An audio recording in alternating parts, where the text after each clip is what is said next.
none rero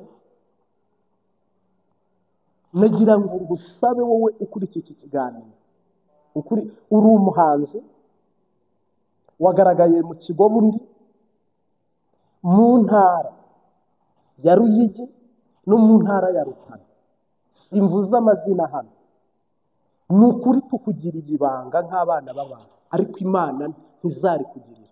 Nkugiriye inama, ndazi ko iyi video uza kugirira, ndazi ko iyi video nkugiriye inama, wihane upfukamurire. Uri umupfapfa, uri umupfapfa, uri umupfapfa, nongere mbivuga uri umupfapfa. Ntabwo Imana yaguha imodoka, ngo Imana iguhe inzu nziza, Imana iguhe amashuri, hama ugifite kuba wakimwa ibindi. Jamais. Uri umwizera gake. Rero niyo mpamvu mvuze ngo ijuru rikuboneze mu maraso y'Umwami wacu Yesu Kristo, kwa jina la Yesu. Nabanje Yesu mu izina rya Yesu Kristo, nimunkasire. Nabanje Imana, amavi yawe ntakwiye gupfukamira kiranga, amaboko yawe uyamanikire kiranga ahantu Imana yabakuye. Aba ndi kubwira genda bazi, ndetse n'uwampaye amashusho yambwiye ngo ngo uyu muntu ntimwasenganye, ntiyazaga iwawe, ntumuzi. Uyu munsi none niba twe twarasenganye, akwigisha ubutumwa bwiza, akakubwiriza ubutumwa bwiza, ukamenyekana, Imana ikaguha umugisha, ariko uyu munsi wa none ukaba nanone wagiye gupfukamira abayandi. Hagarara ubone rero, nutihana baraguhamba, baragushyingura.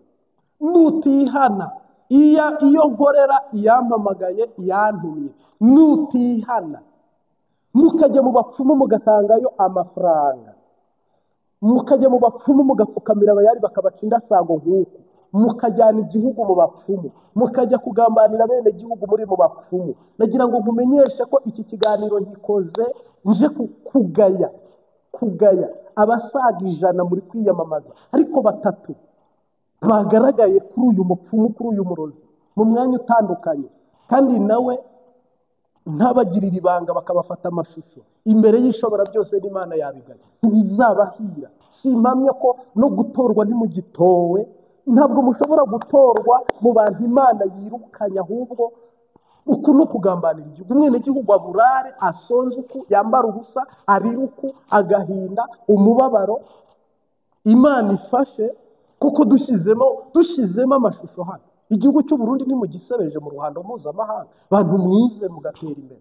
Nidushyiramo amafoto n'amashusho, kuko nabonye isaha ya 2:00 byafatiweho z'igitondo, isaha ya 8:00 n'utunota byafatiweho, ndetse n'isaha ya 11:00 video igaragaza igihe video yafatiwe kuri WhatsApp.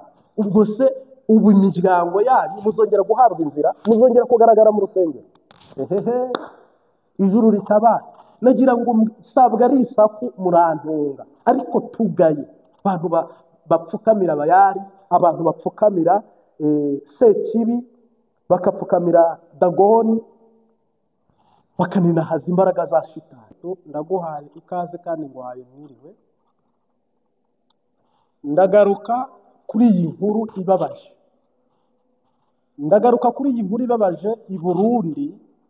I Burundi abantu basaga 100 bari kwiyamamariza ku mwanya w'ubukenguza amateka n'ubushinga amateka, cyangwa se bari guhiganirwa mu Kirundi. Inkuru rero ibabaje ngarukaho hano, umuntu udukurikiye, hagaragaye umwe ku giti cye w'umuhanzi mu bapfumu, amashusho n'amafoto ndetse na audio. Mbona umurundi umwe ampa aya masanamu, ngira ngo nimutwemerera bitabaye imvugo nyandagazi, hari igihe mwahita muvuga ngo ni isaku, igihe umuntu yabishyiramo, ariko nanone mu buryo bwo kuvuga inkuru bupronosoye neza udaciye abantu igikuba, usange bibaye akajagari. Kimwe muri ibyo nicyo umuntu areba niba byajyamo cyangwa bitanajyamo, ariko ahanini biterwa n'abantu mubana. Uyu munsi unyemerere, mu biganiro bitandukanye wagiye utunenga, kandi nta kibazo kinigeze ngira ikibazo cy'uko unenga imivugire yacu n'imikorere yacu, kandi mu burenganzira bwawe. Uyu munsi ngarutse nje kunenga no kugaya abantu bagiye mu bapfumu bamara kugerayo kandi bakize bateye imbere, iyo wiyamamariza ku rwego umwe we, ngira ngo izi saha tuvugana ari mu Kigobe, ari hano mu Kigobe uyu munsi, kuri iyi tariki we ni naho ahagaze uyu munsi, ngira ngo niho bakoraniye. Birababaje rero kubona umuntu nk'uriya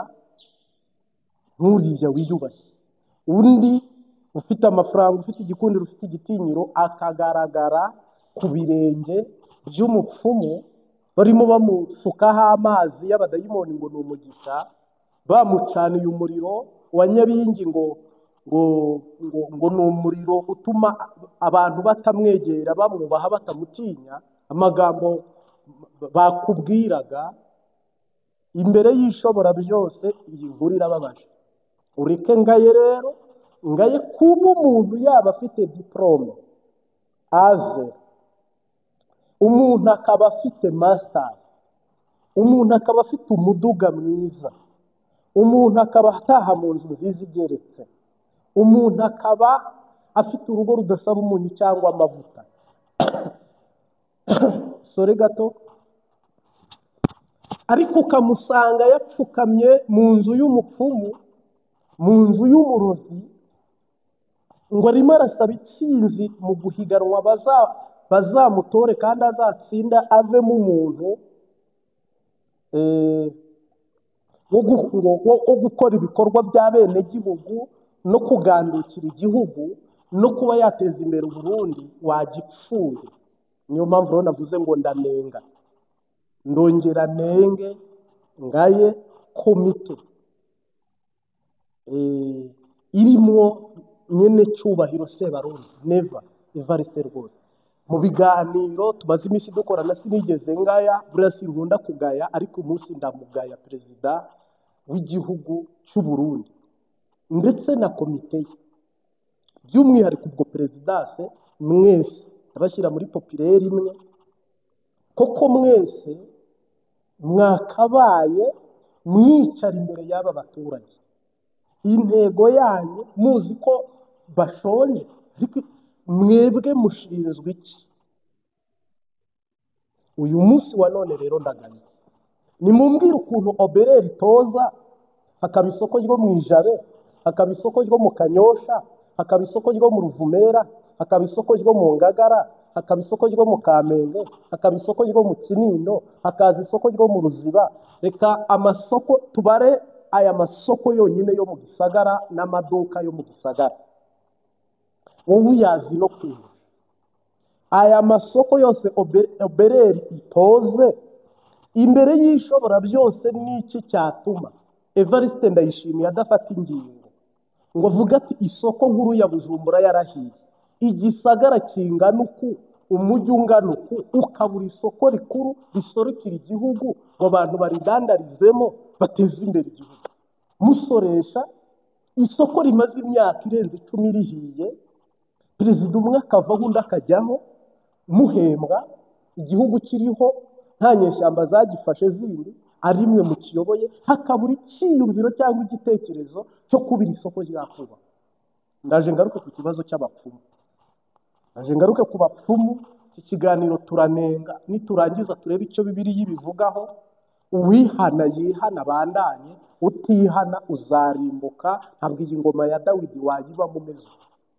Ntushobora kuzabana n'umwami Yesu, ntushobora kuzagera mu ijuru, ntushobora kuba umukristo muri Kristo ufite roho nk'iyi, ufite umutima nk'uyu, Satani yarakuzengereje ibitekerezo.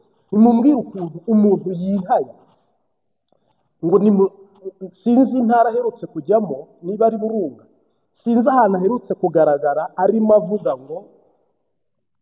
ngo intara izatezwa imbere n'amavoka. Icyo ni igikorwa giciriritse wakabaye ubwira abashinzwe kubikora, cyangwa ukabwira umuntu ushinzwe guhombeka amavoka, mugatangaza gutera amavoka igihugu cyose, ubundi ugashakisha amasoko. Mpamya ko ibyo si disikuru.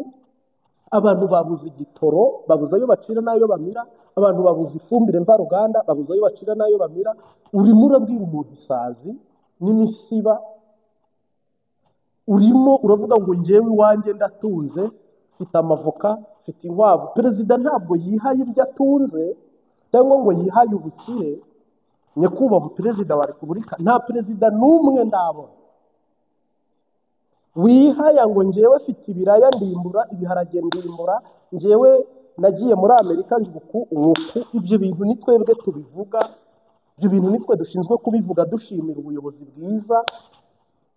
Nk'ubu nkaba navuga indashi kandi nibyo koko shimiye nyakubahwa perezida wa repubulika Paul Kagame uduha iterambere ry'i Burayi twe tutaragerayo tukaribonera hano, uduha iterambere ryo muri Amerika twe tutarabona tukaribonera hano. Modoka nziza iri i Burayi nkayigenderamo hano, intwaro zikomeye zihambaye nkazibona hano mu Rwanda, mu gihe uzumva muri Isiraheli, mu gihe abandi bo batazi niba zizanagurwa cyangwa zizanaboneka. Doke ntabwo perezida yihaya amafaranga afite kuri konti, kuko perezida, ngira ngo perezida abaho nka Yesu. Bundi perezida akwiye kubaho nka Yesu. Yesu niwe wabaye mu isi afite rugabire imwe. Yesu yabaye mu isi akorera isi, ariko isi yakoreye nitwe. Yesu yabaye mu isi aruhira twe, abambirwa twe, atwambarira ubusa, aba umwami w'abami.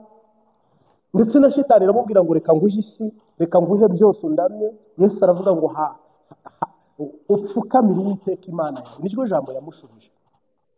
Rero Yesu icyatumye atagira imitungo ni iki, icyatumye atiha byose ni iki. Perezida buriya nawe igihugu cyose kibari iki, perezida ibintu byose bibari iki.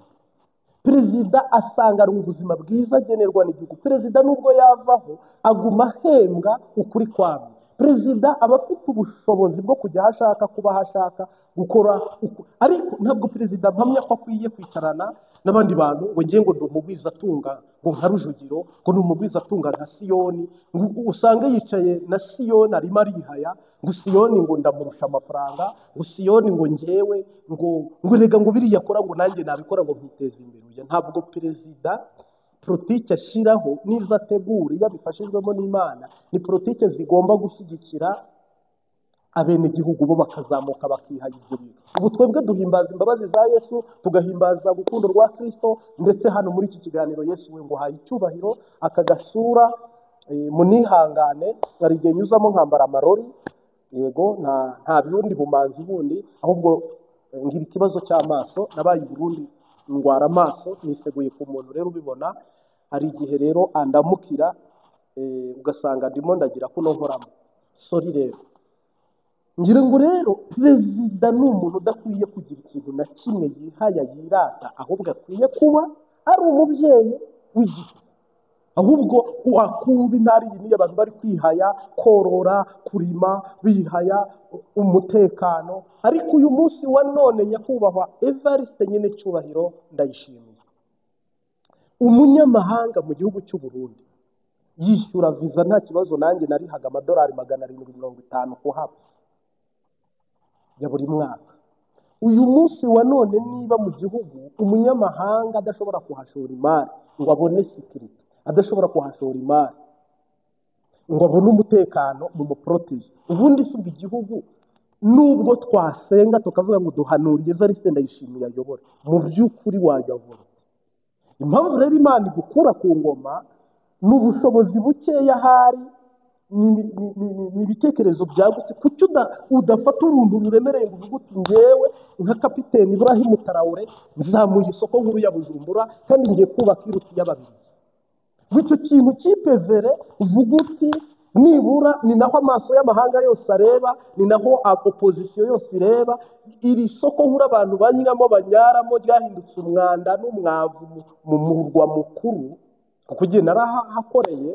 Uyu munsi wa none ukaba nta kintu bivugwaho. Wagira ngo iri soko naryo ni irya opposition, wagira ngo iri soko si iry'Abarundi. None si iri soko riri i Bugande, riri mu Rwanda, riri muri Kongo. Wakabaye utekereza umushinga nk'uremereye, nibura n'umuntu ugukurikiye muri disikuru akavuga ati umutamu yatekereje ibintu rwose biri professionnel. Watekereje umushinga uremereye nka Tanganyika ukavuga ngo dusaruramo amakamyo 30 mu kwezi y'indagara, uretse ko ubuzabuze. Ngira ngo buno niba ari ikintu kigoye mu Burundi wowe udukurikiye kwigondera isi no kubona zandagara. twebwe tujya Zanzibar, Tanzania, Victoria n'indundi ziraza vraiment. Ariko kuki udatekereza umushinga wagutse ngo igitanganyika kibyaze umusaruro? Niba Imana iri muri wowe n'amavuta akaba muri wowe n'inkomezi zikaba muri wowe, habura iki ngo umurundi umugaburira arya hage kw'ivura ihari n'imvura ihari ko n'ubu iri kugwa ari nyinshi? Habura iki ngo umurundi umuhe igitoro apagasa aduga agaruka uburaruko mu ruseruko? Habura iki kugira ngo icyo kintu gishoboke? Umuntu w'imyaka irenze 50 nkawe Neva, uyu munsi nabonye wirukanye n'abaminisitiri bagera muri 3, ngira ngo yego, kandi ntabwo bari bageze no mu kiruhuko cy'izabukuru. Ibi byose ni ibiteza umudugararo n'umutekano muke mu gihugu. Iyo ufashe minisitiri mu gisirikare, minisitiri mu gipolisi, ukabaha pasi igihe cyabo kitageze, kandi mwirete rihugaragaze n'impamvu, uba urimo urakereye abanzi ku ruhande bagomba kukurwanya. Ofete rero jye narindi kugaya muri iki kiganiro ko reka ngaruke ngaye rero aba bantu bagiye mu bapfumu. Ubundi umuntu wize agahera materineri akarangiza segonderi agafata kaminuza agafata masters akagera ku rwego rwa doctora, agaruka te ku muntu utarize agapfukamira umupfumu muzikiranka aho yabagejeje, akagucanira umuriro nk'inka bagiye bari gukuraho isazi, akagukenyeza uruhu rw'inzoka nkuru ngo ni igitinyiro ariko kwambika, akagukata indasago nk'uku ngo arimo araguhesha, ngo ari gugutsirika ngo abantu ngo utazagwa muri sendi. Ikibabaje CNDD-FDD niyiyoboye, nje mbonyemo babiri baba CNDD bajyanyeyo na ya mipira bambara ishushanyijeho imipanga iriho inkota ikabaho n'inkona. Niba rimwe muri ku buyobozi, mukaba rimwe mutegetse igihugu, mukaba rimwe mutwaye igihugu, mukaba rimwebwe mwisanze mu biganza by'abapfumu, ubundi ubwo ngubwo bisobanuye intege nke. Niba ari nge mutwe w'urugo nkaba ndi umwana mu rugo, buriya si nkwiye kujya kuraguza kugira ngo mama ngaburire na papa bambi njya bambi ibyo kurya. Si nkwiye kujya kuraguza kugira ngo bampe itongo, si nkwiye kuraguza kugira ngo n'impuzu. Icyambere ni muri opposition, kabiri murwanya CNDD-FDD, gatatu murishyikira, kane mugiye mwambaye imyambaro y'umugambwe, mwicaye imbere y'umupfumu murimo muramusomera disikuru, kandi igitangaje ntimunamuhaye amafaranga y'amarundi, mumuhaye amanyamahanga. Ahubwo nanjye ndiwe ntabishyize ku masanamu ngo izi video uretse ko mwari gusubira inyuma mukamwica, ngira ngo nubitanze niyo mpamvu nawe bashyizeho guhindura amajwi barabisikirita cyane kugira ngo uyu mupfumu mutamwica. Ariko ari igihe nawe yaba yifitiye amashitani yiyemera akabagandagura, imodoka zikabahirika. Ufata imodoka ya miliyoni 120 uyicaremo ubwire umushoferi ngo twene ugiye mu bapfumu, ubwo si Imana itaguhaye umugisha ni he? Uri mu modoka irengeje miliyoni 40, kuko iyi nabonye iyi Toyota yizigo iri muri miliyoni 40, indi iri 80, indi iri mu 100, kandi mugiyeyo mu masaha atandukanye. Umupfumu nawe azi kubaha rinye mu buryo butandukanye. Umwe ari kumubwira ati kwaje wowe uraza mu gitondo, undi kuri system wowe uraza saa 7, undi agiyeyo ku mugoroba. Kuko nabonye iyi video ngira ngo ni video igaragara nkaho ari mu masaha 12, kandi ntabwo umupfumu ameze nka Sarongo wo mu Rwanda. Sarongo nigeze muhanurira ndamubwira ngo Imana igiye kukwanika ku bw'ubupfumu bwawe, rero Imana izakwanika. Mbihanura kuko ibaza aho shitani akora akagira hajya ku mbuga nkoranyambaga akajya yihaya, ndi Sarongo uragura, ndi Sarongo ugaruza ibintu by'abantu nkoresheje amashitani, ndi Sarongo. Umuntu akabaho mu buzima i Burayi bamuha amafaranga, n'ubu njya mbabona munyandikira mubwira uti Sarongo yandiyaya. Muri Aziya bamuha amafaranga, muri Afurika mumuha amafaranga. Sarongo afite umugore urenze umwe, n'ubu ararambagiza. Sarongo kandi ku ruhande imbogisi iyo gusaba amafaranga ukamubwira uti genda akijijwe, aragusengera uramusengera akikiriza, wamuhanurira akikiriza, ariko kandi wamubwira uti fasha, akakubwira ngo ndi umuvuzi, itangazamakuru naryo riramwamamaza, ahinduka imana y'abantu batizera, ahinduka ikigirwamana cy'abantu batemera Imana. Donc inkuru iba inkuru mu Rwanda, ibibazo ariko bishingiye ku mutubuzi, umurozi Kabombo Salomo. Mu kwezi kwa karindwi Imana irasura irambwira ngo mubwire ko kuroga kw'Imana ibishyizeho iherezo. Kuroga kw'Imana ibishyizeho iherezo. Kuterekera. Noneho rero i Burundi hari undi wigeze atera witwa Migurumiko, harimo abamuzi. Uyu nawe yigeze ngo yihindura Imana mu gihugu, abimana, abantu baramusenga, no mu rukiko yewe arabiburana, aravuga ngo mu Burundi mu mategeko, ngira ngo mu mategeko y'u Burundi n'Abarundi nta tegeko ririmo rihana uwiyise Imana. Mu butabera mu ntahe numva aravuze ngo yego koko ndi Imana. habura itegeko rimuhana ko bamufunga by'agahe gato baramurekura. Bukeye bwaho haduka uwitwa Zeriya, nawe muzi aho byageze. Uyu munsi wa none rero ndagaruka kuri aba bantu bize, bafite amahera, bafite icyubahiro, nta nyaruca rijya kwiyamamaza kuba umushinga amateka cyangwa umukenguza amateka, uretse ko ari business. Narabibabwiye mugira ngo ndababeshya, ndababwira ni iyi ni business yagutse.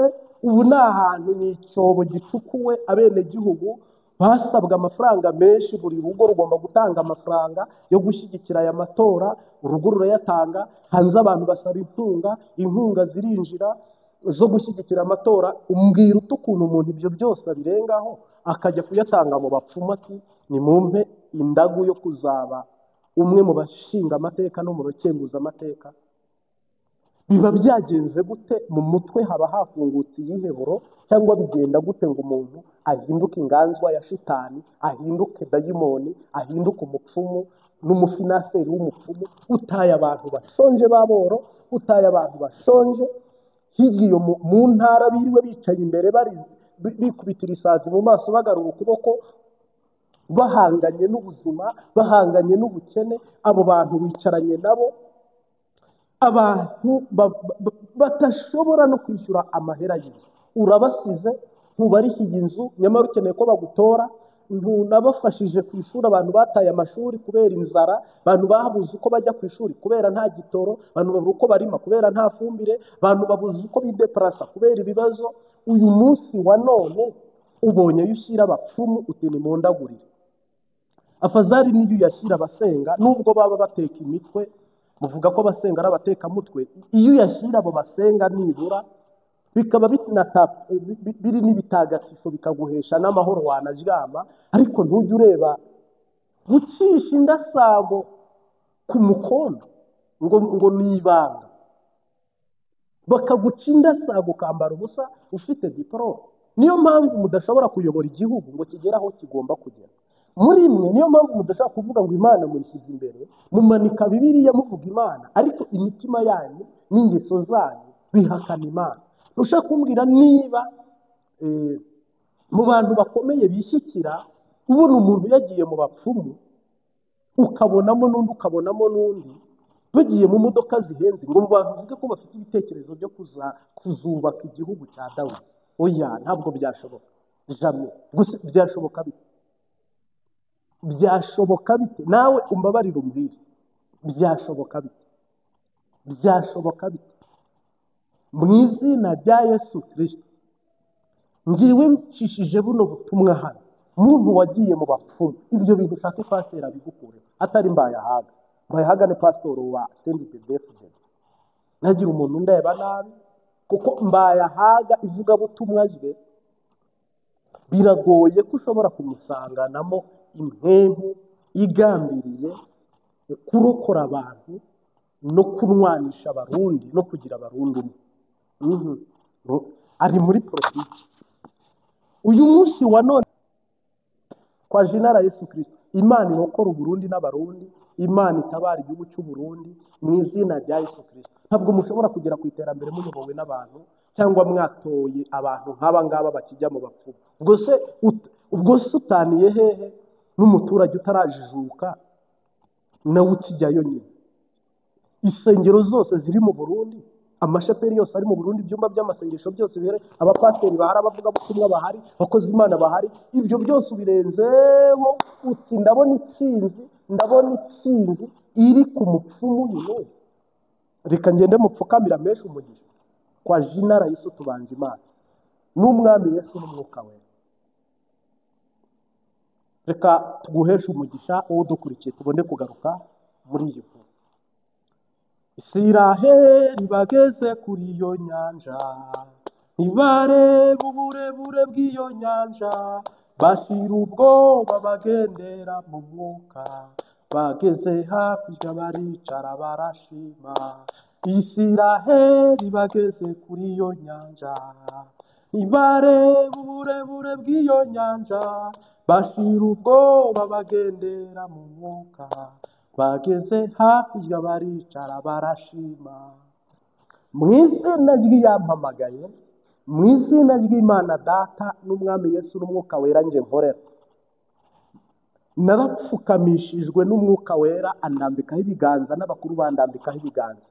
Imbere yawe hari inyanja itukura, impande hari imisozi miremire, inyuma yawe hari Farawo. Ariko muri iki gicuku cya nyuma Shitani agejejemo umutima wawe, muri iki gicuku cya nyuma dayimoni igejejemo umubiri wawe kubw'uburwayi, muri iki gicuku cya nyuma Satani kugejejemo y'amadeni, muri iki gicuku cya nyuma bari kukotsa igitutu, ingabo z'abademoni ziri kukotsa igitutu, muri iki gicuku cya nyuma ukuzimu kwaguhagurukiye, muri iki gicuku cya nyuma imikokote y'amagare n'amafarashi mu izina ry'iyampamagaye biri inyuma yawe. Nagira ngo nkumenyeshe ko imbere hari Mose, inyuma hari umuriro, mu nyanja mo hagati mu maso y'umubiri tubonamo ingona, tubonamo barene ya mafi manini agira abantu. Ariko ndagira ngo nkubwire ikintu cyihishe cyangwa se umugambi w'Imana wihishe ku buzima bwawe. Au nom de Jésus. Abadayimoni bakubyutsa ijoro cyangwa bakakuraza ijoro cyangwa bakakwiriza ijoro. Nagira ngo nkutangarize ko Imana yaduhamagaye, Imana yadutoranyije, niyo kwizerwa no kwiringirwa. Dufite ibyiringiro ko Kanani tugomba kuyizeramo.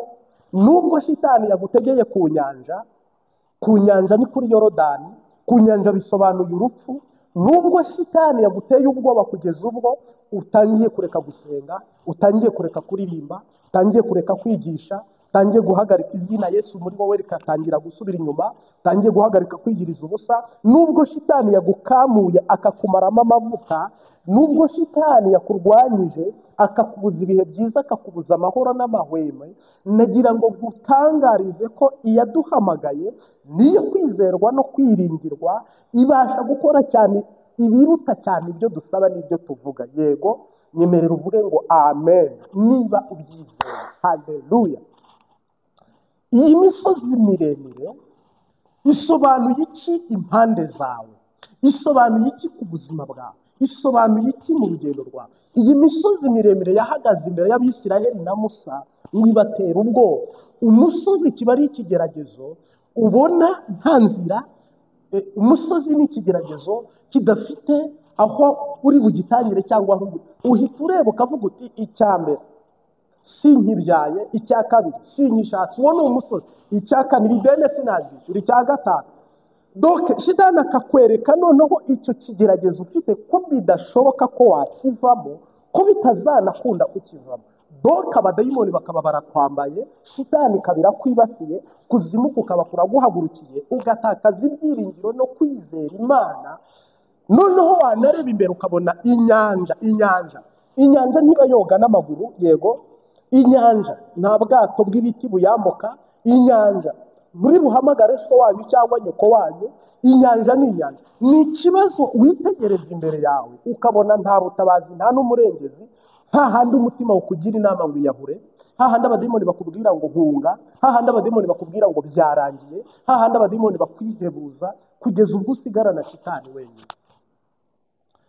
Iyi nyanja nayo yari iri imbere ya Musa. Inyuma nanone hari ingabo za Farawo.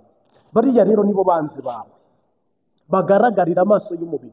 ni babandi bavuga atahe atarasebye atahe ati noneho yarigenje atehati nari narabivuze ataha ati twarabababwiye ati narakubwiye ngo ugume hano uranga, ndakubwira ngo dusangire uranga, ndakubwira ngo wemere ibi uranga. Donc Farawo ari inyuma kubwira ko mwanze kuguma iwe ngo mumukorere. Farawo ari inyuma kotsa igitutu akubwira ko hari amategeko waviyoye, hari feruje waviyoye, niyo mpamvu agiye kukwica uhagaze kandi urabizi neza ko yica.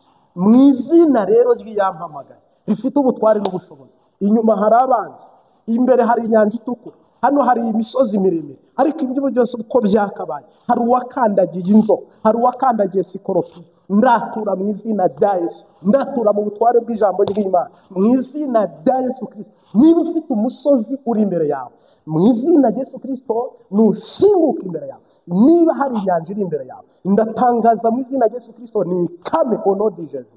Niba mu izina rya Yesu Kristo hari ukuboko kuri kukurwanya, niba hari ibiteye ubwoba uri kubona, niba hari ibiremereye umutima uri kubona, niba hari ibiri kurwanya umuhamagaro uri kubona, niba hari ibizibya amatwi uri kubona, mu izina ry'iyampamagaye bohoka ntangaje ishobora byose, bohoka ntangaje isumba byose, bohoka ntangaje mu izina rya Yesu Kristo ubuntu bw'Imana, ntangaje imbaraga z'Imana.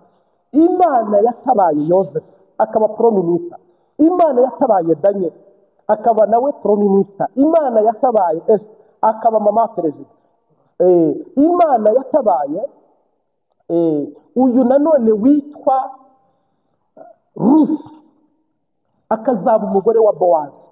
Ntabwo yari umuragwa w'Abanya-Israheli, ntabwo ari umuragwa w'isezerano, bwari ubwoko bwaciwe, ariko ni nawo haje gukomokamo igisekuruza cya Yesu. Niba warigeze usoma, nagira ngo ntangaze aya magambo mu biganza byawe, wakire mu izina rya Yesu. Nagira ngo ntangaze mu maso hawe, ugire igikundiro mu ntambwe zawe, ugire urugendo rw'umugisha. Nagira ngo ntangaze ibiruta bibiri mu izina rya Yesu Kristo. Nagira ngo ntangaze ubutware buva mu ijuru. Urumva ijwi mu matwi yawe rivuga ngo niki gitumye untakira, ufite iki mu ntoki, mu izina rya Yesu Kristo. Inkoni usigaranyemo irakubita abadayimoni bose kwa jina Yesu Kristo. Inkoni imwe usigaranye, iyo nkoni ufite urayirambura kuri iyi nyanja, urayirambura kuri iyi misozi, urambuka inyanja mu izina rya Yesu. Bakanuye amaso bareba, kandi urucira mu kaso rukenda nyoko. Biriya bo bari kugutwerera, ibyo byose bakuremangatanyiriza, ayo mangetengete yabo nibo bizasubira ku mutwe kubw'umwami wa Yesu Kristo. Nagira ngo nkumenyeshe ko uru rugendo rw'agakiza rwawe rurakomeza. Nagira ngo nkumenyeshe ko urugo rwawe rurakomeza, ubudandaji bwawe burakomeza, kujya i Burayi kwawe kuragumaho, kandi kubona ibyangombwa kwawe biragumaho, gutura muri Amerika kwawe biragumaho. Icyifuzo cyawe izere uvuge ngo birakomeje, kandi bigomba gukomeza, kandi bigomba gukunda, kandi bigomba kwemera, kandi bigomba kuba iby'umugisha, kandi bigomba kuba iby'amahoro, kandi bigomba kuba iby'ubugingo mu izina ry'iyampamagaye, itibagirwa imirimo, idakiranirwa, itanitiranya amazina. Nagira ngo nkubwire yatabaye ba sogokuru ko ari igiye kugutabara. Nagira ngo nkubwire ko ikuzi ikakumenya n'amazina ko ari igiye kukurokora no kukurengera. Nagira ngo nkubwire ko amaboko umwana w'umuntu ahananiye ukavuga ngo nkure, niho Uwiteka ahagarara agakora ibitangaza. Kinaragwana ribariki. Nagira ngo nkubwire ngo ongera umwizere, ongera umwiringi. Uyu ntahemuka, ni rudatetereza bamwisunga, ni igiti cy'inganzamarumbo, ni isambu itarumba, ni ubwugamo bw'umugara. Mu izina rya Yesu Kristo, uyu ni uwo kwizera. Cya bugufi dusengane Imana mu mutima. Ndagushimiye mwami Yesu, uri se wipfubye, uri umugabo w'abapfakazi, wita ku batagira shinge n'urugero. Hama rero mu isi no mu ijuru uhabwe ikuzo Mana ya Aburahamu na Isake na Yakobo, ubera hose icyarimwe. Ihinduka imvura y'amasengesho ndetse n'amagambo meza, urokora igihugu cy'u Burundi, urokora umuntu uri kumva uru rurimi. Mu izina rya Yesu, umutarwumva akabona mu marenga umurokora. Ndagushimiye mu Burayi, ndagushimiye umuntu uwo ari we wese, mu izina rya Yesu Kristo. Mpesheje umugisha, mpesheje umugisha, mpesheje umugisha umuntu wese udukurikiye ku mbabazi gatatu, kandi uzumva iki kiganiro. Ubuhanuzi bw'amahoro umutsindire nk'uko watsindiye Mose, umuneshereze nk'uko waneshereje Mose. Imana ya Aburahamu na Isake na Yakobo, hama nawe umuhe inanga yambara acuranga ku ifarashi n'uwo yarihetse, ubireshye mu nyanja. Ndambuye ikiganza cy'iburyo cyo guhezagira abadukurikiye bose, kwizera ko kuri muri bo n'ukuri muri jye n'ukuri muri Kristo Yesu bihurire hamwe, udukirisha ubuntu bwawe none n'iteka ryose. Amen. Mugire umunsi mwiza. Ciao ciao. Shalom shalom. Indi nkuru tuzareba mu bitekerezo byanyu ko dushobora kubishyiraho amashusho cyangwa amafoto kugira ngo tugaragaze igihanga cyangwa ikizibiti. Ibihe byiza mu izina ry'Iyatubambiwe.